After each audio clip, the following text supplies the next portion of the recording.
today I'm going to talk about working class communities in 19th century. So what happens in Europe in the 19th century? What do we see here?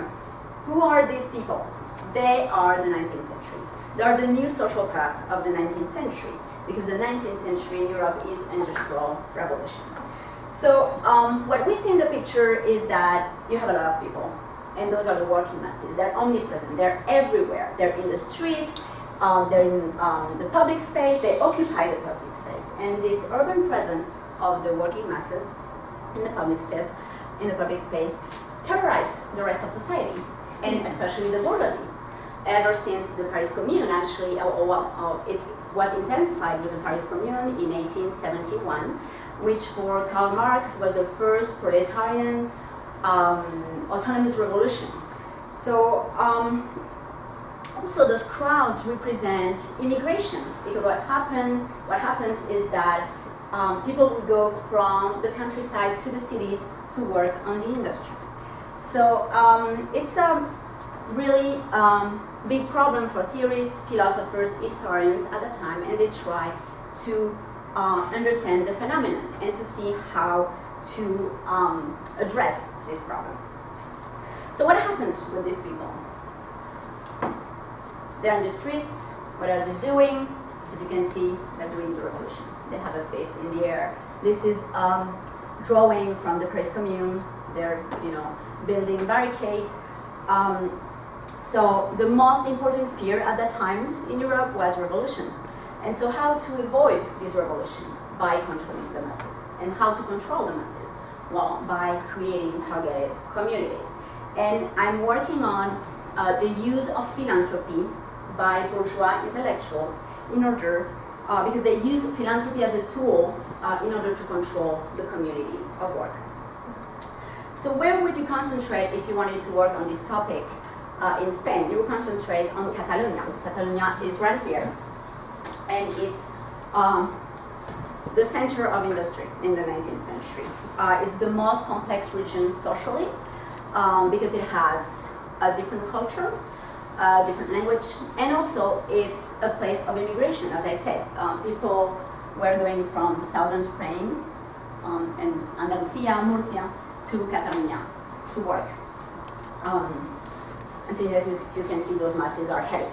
They fall on society, as the picture shows. Lots of heads, they're all the same. And actually, there's, the theorists at the time would call the worker a mass man, to emphasize the fact that there is no individuality in the crowd. They're all, mass. They form a crowd. And so what I do is that I explore the specific relationship between the industrial masses of workers and this emerging group of philanthropies that vie for the control of the working masses. So why is philanthropy a tool to organize community, to create community, and especially controlled communities of workers? Well, philanthropy is based on the idea of love. The concept appears in the dictionary in the 19th century. Philanthropia, as you can see in 1822, means amor del género humano, love towards humankind. So I investigated how philanthropy appeared in Spain as a new language of political and social affection, and how this establishment of a discourse of love is actually a search for new forms of bond among the working masses in the public realm, and how it is the basis for forming communities. And basically, philanthropy permits to create a non-violent community of workers, because it is based on this idea of social harmony and love. So my focus is on the use of cultural activities by philanthropists, and I analyze how they use cultural activities in order, as a strategy for the creation of those communities, and as such, as a strategy for the use of micro-societies within the city. So philanthropy is everywhere in the 19th century, and nowadays we can see it in the US, actually. It permeates difficult neighborhoods, poor neighborhoods, working class neighborhoods, and what we can say is that philanthropy surveys on visibility. So if your aim is to control the working class, you must make it visible to society. And I'm focusing on specific cultural activities. The first one is the organization of collective readings and the creation of popular libraries. Bourgeois intellectuals would use philanthropy to create those spaces, those reading centers for the working class. And as such, they would control what the working class was reading, the access of the working class to print text. The working class was illiterate in Spain, so what they would do was create collective readings, and they would read to the worker. And so what is interesting in what I'm doing is that I do archival research, and I've been all over those reading centers in Spain. And I've looked at the manuscripts and which books were included in those libraries and which books were excluded. And it gives you a really interesting panorama of course, books written by Engels or Marx are not included in the libraries. I look at choral music, and I'm going to talk about this today, so I'll save it for the next slide. I look at the creation of women's centers, the creation of associations for women workers, and so the creation of specific communities for women in these industrialized cities, because obviously, industrialization brought also the emancipation of women, and you want to control the emancipation of women, especially in if you want to protect, the fact that the working class was trying to just escape religion. And I look at the publication of manuals for the workers, manuals on education, family, work, religion, etc. So, why is music a tool to create the perfect community? I'm going to give you some feedback. There's a massive phenomenon in 19th century Catalonia, and it's the creation of choruses of workers by a composer and a philanthropist called Josep Anselm. It's this guy with the heavy mustache. So I'm going to give you some numbers. This is a drawing from a festival. In 1860, this composer organized a festival with 200 workers singing on stage. I have to say that those were illiterate workers. His method was absolutely incredible because there was no school of music. He was just trying to transmit to them how to sing and then put them on stage. The next year, in 1861, you had 420 workers on stage, the festival. In 62, 1,200 workers. And in 64, 2,000 workers. So you can imagine in a city such as Barcelona, having 2,000 workers on stage was absolutely incredible because the workers were a threat for society. And it's 4 years before the main revolution in Spain, which took place in 1868, the Revolución de la Gloriosa. So this was really a threat for the government. This massive, as you can see here, there's the workers are on stage, and you have the public, and the concerts would take place in open spaces, obviously, in parks. And so here you have with the composer, So why is music a remedy for the working class and a tool to create perfect communities, control communities? The working class is usually associated with vices, such as drinking, prostitution. In the 19th century, you have a lot of literature about how the working class was getting drunk after work. They would get their pay, and then they would go to the bars or to the brothels just to use it. So music gives a new habit to the working class. It reforms the working class because after work, the workers are going to rehearse. They're not going to the bars, they're going to sing. The working class was associated with the streets, as I said.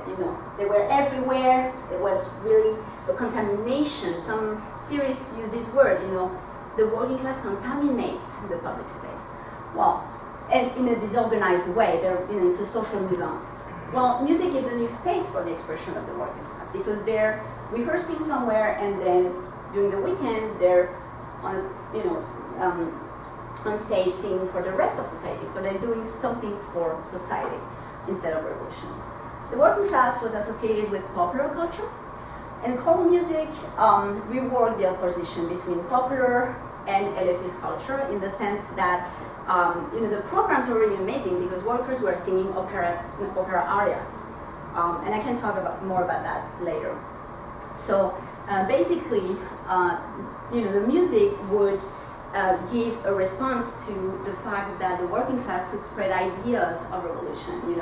That it implies a risk of contagion. Contagion is also a word that is used by theorists, because the ideas really spread very quickly.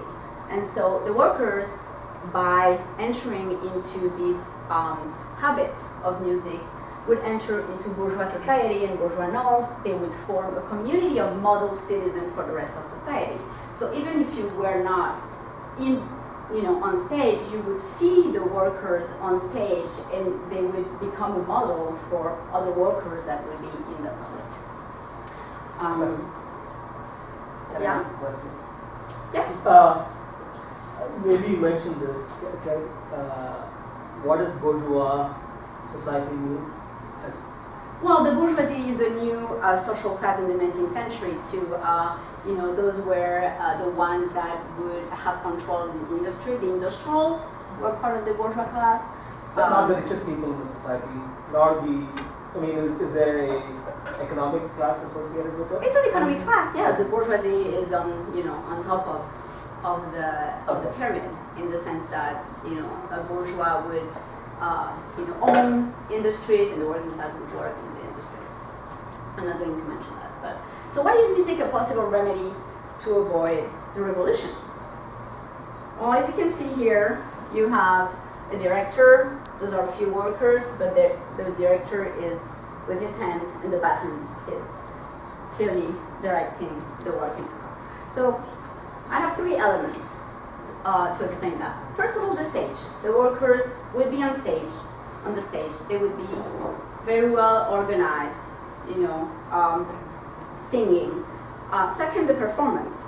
The performance would show the obedience of the working class to a tempo, the musical tempo, and then to a time, which is the time of the concert. So they would obey to that.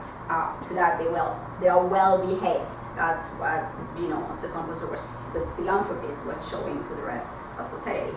And last, the third one is the body language. That is quite important, because here you have an opposition between the hand of the director, which is the point of articulation of this discipline for the worker. He would be able to control hundreds and thousands of workers on stage, which is something that the government was unable to do. So we would show the government how philanthropy was a way to discipline a difficult class. And it's in opposition with the fist that we saw in the second slide, right? Here you have two different uses of the hands. So music was a way to lower the fist of the worker by, using the baton, which I interpret as as a metaphor for social discipline. So now after analyzing all that, I would like to give you a concrete example of the kind of music that they were singing, with some text that I will analyze in order to show how both the performance and the text would show a perfect community to society. So I hope you can hear.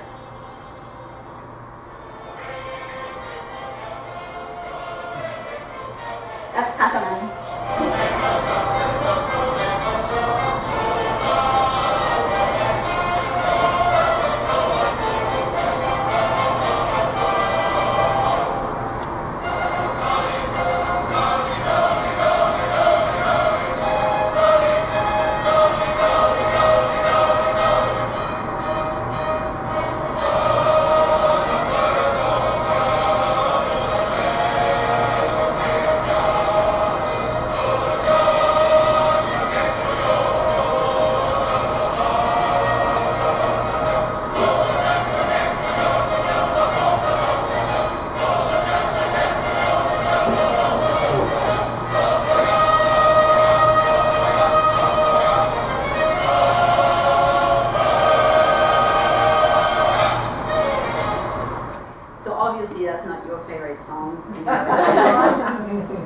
This is not a 19th century recording, it's a 2008 recording. There are very few recordings of those songs. So what you can see, this is this song called La Maquinista. is, the workers in this song are representing themselves working in an iron and a steel factory. And the music actually indicates that they work in a factory. There is a heavy presence of percussion instruments. The chorus repeats over and over again the following stanzas, progress, virtue, and love is our sacred motto. We are soldiers of industry, we are soldiers of peace. And so this idea of violent, tumultuous aspect of the iron factory and the intense physicality of the work of hundreds of bodies that are in the factory and that are also on stage is apparent in the song, but it's reoriented to a different purpose, a peaceful one, because the workers are not building arms, they're not soldiers, war soldiers, they are rather building peace. They are soldiers of industry, soldiers of peace. So what we can see here, they are on stage in a non-violent attitude. But they're also associated with the search for happiness. After work, we have accomplished our duty, we seek happily our rest. So what it shows is that the proletariat is a peaceful community. It's almost a sacralized community that accepts social norms without any kind of protest. They're happy to work and they're happy to come back home. There's also a part of the song that is not here. It's a really long song. It's like 6 minutes long. That says that they're happy to work, to actually earn the bread, to be able to buy bread for their family. So there's this idealized vision of the family and of the worker, singing love for the family. Yes. So they didn't. Who wrote this for them? Like the composer that I just. Oh, okay. So, but I mean, he was of what class? Like, so. Petite bourgeoisie. He was actually. There's. I can talk about this. I can just conclude just by saying that. Oh, I'm sorry. No, but that's fine. No, I just because I have a lot of stories about that. It's just so amazing. What I just want to show is that how music can be presented as a way to reform society and to create idealized communities and transform social nuisance into control social harmony, but also that also implies some sort of discipline for the working class, some sort of control that made the worker, that made the emancipation for the worker a very specific emancipation. And my aim is to link this study of philanthropy in the 19th century for the working class to the way we use philanthropy in our society right now. So I'm trying to write a critique of how philanthropy is used, and mainly I think that it's used as a main provider for citizen welfare, which the state doesn't do. So that's my aim in the book. But yeah, that's all. So I can answer your question. So you wrote it just for them, just for this so one purpose? there's and that's also something that I've been publishing about, and that gave me a lot of headaches with the scholars in the field, because there is a lot of scholarship that considers the emancipation of the working class as something totally amazing and takes figures in the 19th century, such as this composer, and analyze these figures are as messiahs. They were great because they emancipated the workers. They permitted the worker to access culture, to access new spaces. And I say yes, but these people actually were trying to do something else. They were trying to lower the possibilities of the working class to demonstrate that it was exploitation, because this is not really emancipation for the worker. In a sense it is, but it's not really emancipation. And so what happens with that composer is that everything you can find about him tells a story. The story is the following. This guy was a worker, and one day he got an injury. So he started to play the guitar in bars and in the streets in Barcelona, and then he realized, he got an epiphany. He realized how the working class, the vices of the working class, and what the working class was singing, many songs that were, how can I don't know how to say that in English, you know, but it's Vulgar. Yeah, vulgar. Thank you. I don't have that type of vocabulary. And so he said, "Oh, I know, music is going to reform the working class." So he just started to compose out of nowhere. You know, he started to compose for the working class, and he started to build those groups. They were small at the beginning in 1845 when he started, and then in the 60s, you know, they were bigger and bigger. Okay, that's the story. If you start working in the archives and you start seeing what really happens, you realize that he was not just a regular worker. Yeah, he worked, that's for sure, but he was, you know, his mother knew how to play the piano. She taught him music, so he was not such an autodidact. He was gifted, but he knew the basics, you know, of music. Also, he was an entrepreneur.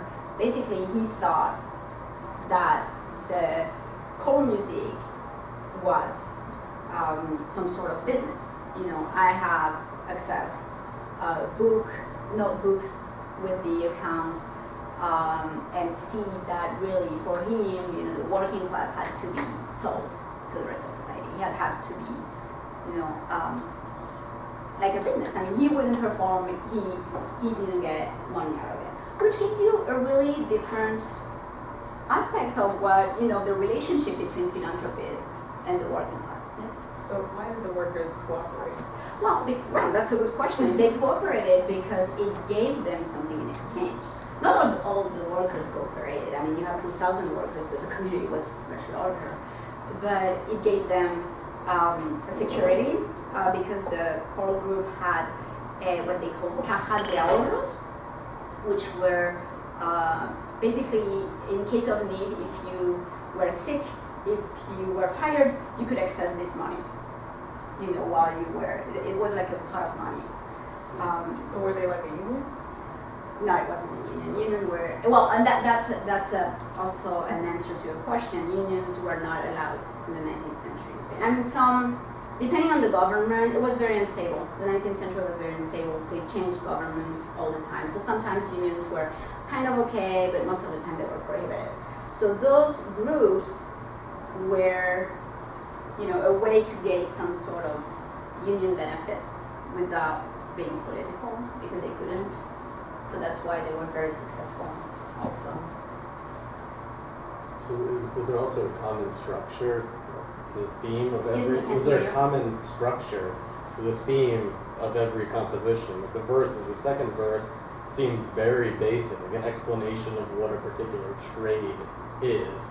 Was there a purpose of that given second verse? Like, what is it always? Hey, we're here in peace. Second verse is, this is exactly what a single trade does, because was he either not creative, or was there some kind of like study, was there some study done in saying that singing about your own job is going to make you feel good? Was there anything behind this composition?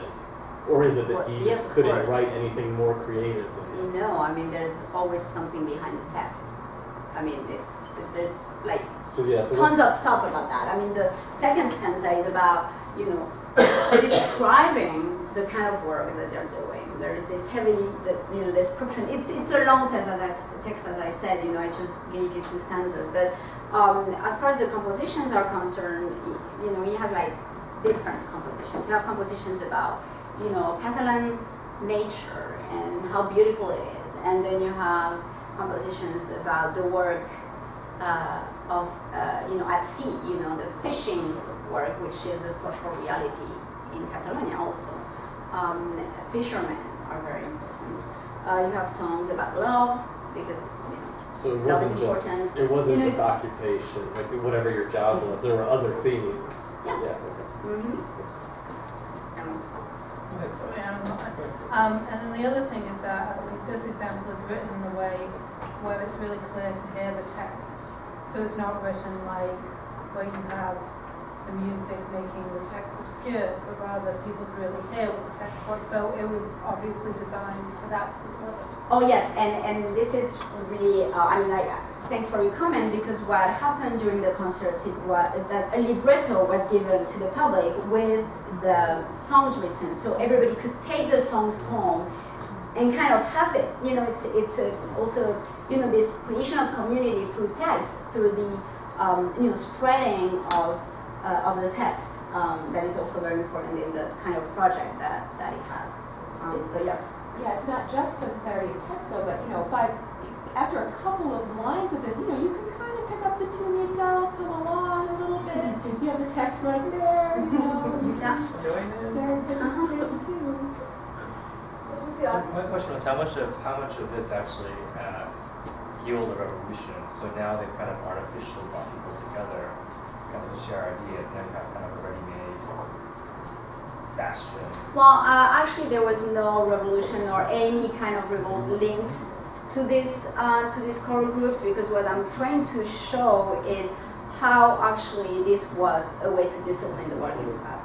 If a worker, I have the statuses, like I have the statuses of the choral groups, and it says that if a worker would miss 3 rehearsals, he was kicked out of the group. If a worker would behave badly, he was kicked out. At work, somewhere, you know, in the city, he couldn't stay in the group. If a worker was not performing well, he would also be kicked out. So there were strict rules, and this is something that has not been acknowledged, because people have a hard time thinking about, you know, there's this kind of aura that is around the working class and those kinds of philanthropic projects. There's an aura around philanthropy. It's, you know, it's so good for society that we can't talk too much about the, you know, this like discipline aspect of it. So at least for the 19th century. So what about philanthropy today? Sorry? What about philanthropy today? Do you see any parallels, or do you see any? Well, I think that philanthropy today, you know, in many cases, is a way to create a, you know, specific society that fits within norms that don't really allow for the poor to have an agency, or that, you know, those norms don't allow the working class to have really the agency that it could have. That's what I think, because it imposes this discourse. I was talking about a discourse of love. It's like, we love you, we're helping you, so you feel that you're kind of linked to this reciprocity that philanthropy is obliging you to accept. And maybe if you didn't have that, you would find other ways to emancipate yourself that would be, you know, much, you know, very different. Do you give an example? That sounded really interesting. Well, you know, I would just say what Bill Gates is doing with education in the third world is imposing a model, or imposing a, you know, a structure that, you know, comes from the outside, and that is highly possible to criticize. So, but I mean, we could enter into detail, but that's, And also, I don't know. it gives the people with money the opportunity to exert control that they wouldn't have if it was just taxes going into a social safety net. So they can guide where the money's going. Not for transcontinental or transgovernmental philanthropy, right? I mean, if you're talking about Bill Gates taking Well, American oh no, money but to you Africa. wouldn't, no, but. No, but then that that's would be factually foreign aid. inaccurate. But what do you I want to hear what you have to Well, say. so I'm saying, I mean, in the specific case of Bill Gates in Africa, the Bill Gates money for anti-HIV stuff is conditioned on the recipient countries buying imported medication from the United States, rather than spending the money to develop their own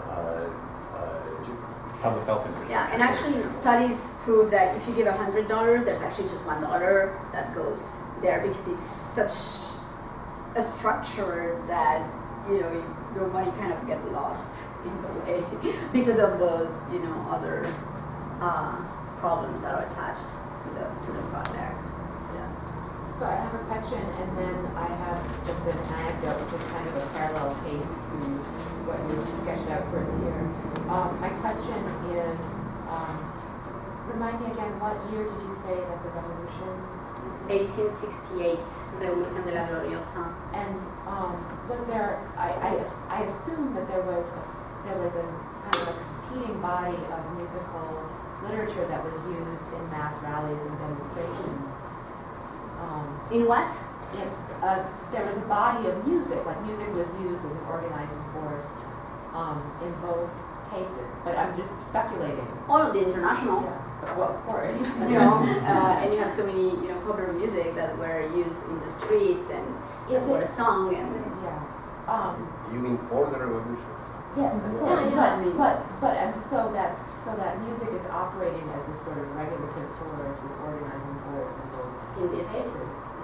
Yeah, sure. In the second case, you can say that music is a tool for resistance against oppressive structures. But I mean, resistance among the any kind of masses or in any protest. I mean, people singing. It's a way of getting a union between people. Gluing people together because they sing the same thing, the same text. So yes, I mean. And it happened. I mean, I'm just concentrating on that as a phenomenon. The parallel case that I wanted to just mention is that the northern Minnesota and northern Michigan are very mineral rich, or they were at the turn of the century, and so they had a lot of European immigrants come in and go directly to that area and start working in the mines. And these were people who they were coming from all different parts of Europe.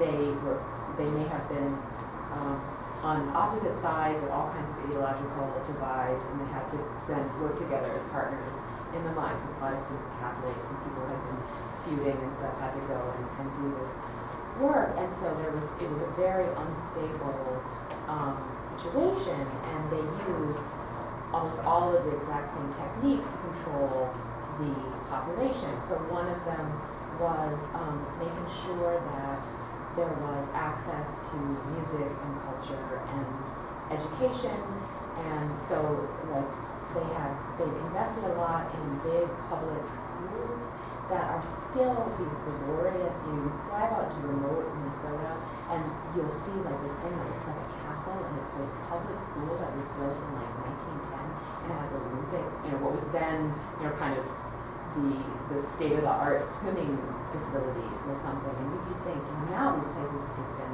these industrial ruined places and depopulating. What's going on here? It's like the ruins of some ancient civilization. But this was why. It was because they wanted to provide the state, in conjunction with people like Andrew Carnegie, who paid for all the libraries, the philanthropists coming in and providing these workers this sort of regulative thing that was also very nice. It was also it made their lives better in a lot of senses, and it worked. Yeah, of course. I mean, in many cases it worked, and I'm not saying that it's negative or anything, but there is a downside to it. I mean, you can flip. I'm not arguing that point at all, but there's. And especially, with music in the, choral groups in the U.S., I mean, you have, in Cincinnati, you had some choral groups with, links to the industry in Philadelphia also. So that's an interesting phenomenon also here in the U.S. But the idea of philanthropy as a means of controlling a population, and not just for the benefit of altruism. I didn't hear the end of your. I said community for the benefit, the philanthropy as a means of control, and not just for the altruism. Yeah. Yeah, sure. I mean, it's not just altruism. In my opinion. Because altruism doesn't exist. Yeah, I was going to say altruism exists. So, yeah. I guess I'm really buying into your argument, and I'm really confused about why you would join this choral group in the first place, and how people who joined were perceived by other workers. Well, If there I was think any. what I said previously is that by joining a choral group, first of all, you were choosing not to join any kind of other groups that were available in the city. So you would join the choruses, and you would get benefits from it. As I said, they had some money available in case of crisis, personal crisis. So it's like a social security. Yeah, I mean, some sort of social security. Then you would get, a distinction in society. Why? Because you would not be so much part of this crowd, that, was showing before, like this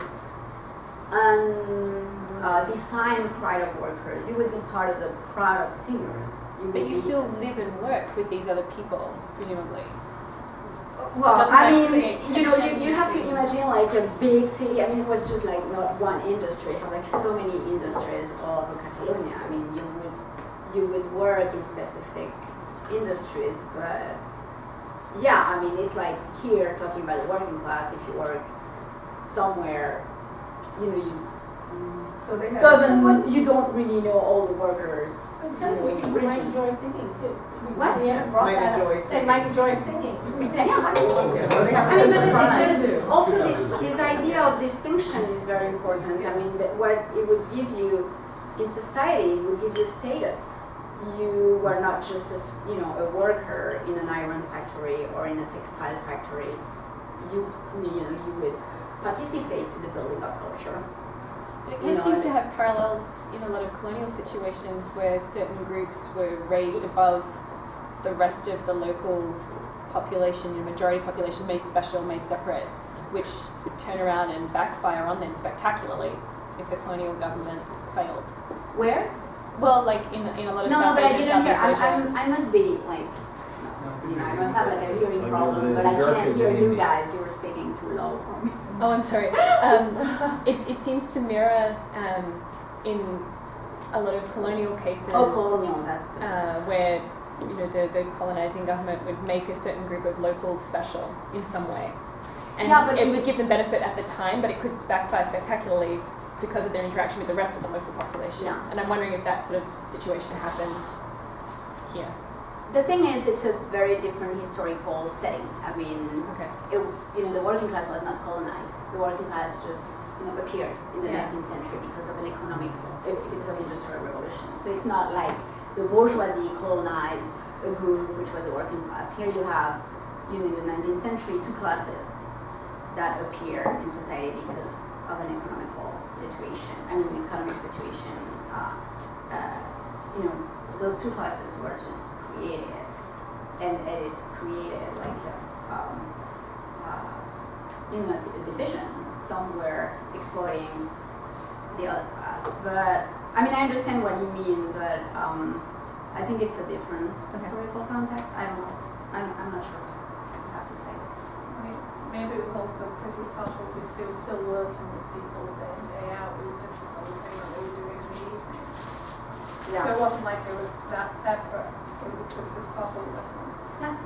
So they might not have evoked such strong responses from other people. I don't know. This is maybe a tangential question about the social context. Can you speak louder, please? I'm That's sorry. a tangential question, not really along the main thread of your argument. But in the 1900s, there were mass media like newspapers, and people were reading these things.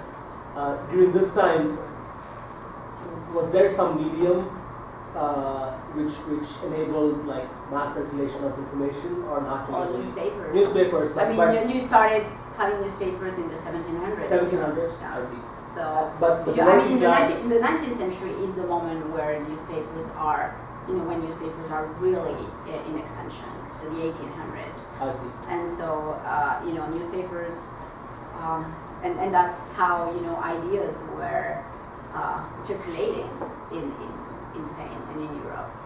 The working class, and you said they were illiterate, which meant that they didn't have access to newspapers, or? Well, they had access to newspapers because what happens is that, it's very hard to get numbers about who was able to read, and because the statistics are made in the following way. Literate people are the ones that read and write, and illiterate are the ones that cannot read and write. So those are the statistics. Well, but in between you have the people that can read and not write. Because if you don't write on a daily basis, you're gonna forget about it. So you have lots of people that were able to read, but they're not in statistics. And on the other hand, you have lots of people who would access text because they were read to them. And it's also very hard to just know, how many people would attend collective readings, or, if your neighbor could read the paper to you or letters to you, but this was like a common practice.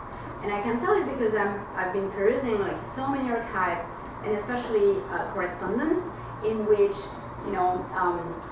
this composer among other people would write to people and say, since the neighbor is going to read you that letter, so blah, blah, or there would be a message for the person who would read the letter to the recipient of the letter. So it tells you that the recipient doesn't know how to read, but actually can read the letter, or can know what the letter is saying because someone else is reading the letter. So we cannot, you cannot really use statistics. And actually, you had collective readings of the press at that time. Does anybody know when photography first appeared in newspapers? With newspapers? Yeah, early. Because I figured that'd be another reason to receive a paper and see a picture and say, read this to me. Because here's a picture of so-and-so and what happened. Well, initially there was engravings for a long time. So Yeah. that was even before photography. So a lot of times, like after photography was invented, people would sort of transfer that image into an engraving. And that I can't quite recall exactly when photographs were. There's also comics in the newspapers. There's this great anarchist newspaper at the end of the 19th century in Spain. It's called La Campana de Gracia, and it has comics.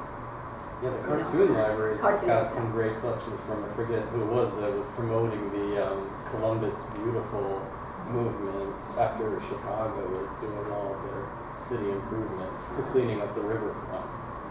That was a main selling point. Yeah, oh, for sure,